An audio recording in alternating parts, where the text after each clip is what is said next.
Friends, இன்னைக்கு நம்ம வீடியோல என்ன பார்க்க போறோம் அப்படின்னா முந்திரி பழம். இது வந்து நம்ம பக்கத்து தோட்டத்துல இருந்து நம்ம திருடி பறிச்சது. பாருங்க, யாருமே பறிக்காம கிடந்துச்சு. அதனால சரி நம்ம தேவைக்காக ஒரு 4-5 பழம் நம்ம பறிச்சுட்டு வந்தாச்சு. ஃபுல்லா எல்லாம் பறிக்கல.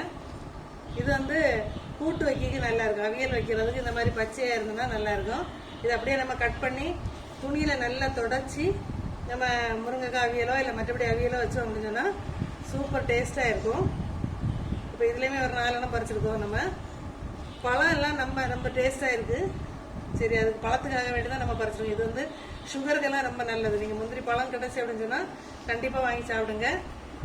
நம்ம இதை வந்து நல்ல திருகி வந்து காய வச்சு நம்ம வந்து சுட்டு சாப்பிடலாம். சூப்பர் டேஸ்டா இருக்கும். முந்திரி பழம் அப்புறம் கேஷ்யூ நட் எல்லாம் யாருக்கு பிடிக்கும் அப்படின்னு சொல்லிட்டு மறக்காம கமெண்ட்ல சொல்லுங்க. நீங்களும் இதே போல பக்கத்து வீட்டுல எல்லாம் போய் எடுத்துருக்கீங்களா அப்படின்னு சொல்லிட்டு மறக்காம கமெண்ட்ல சொல்லுங்க.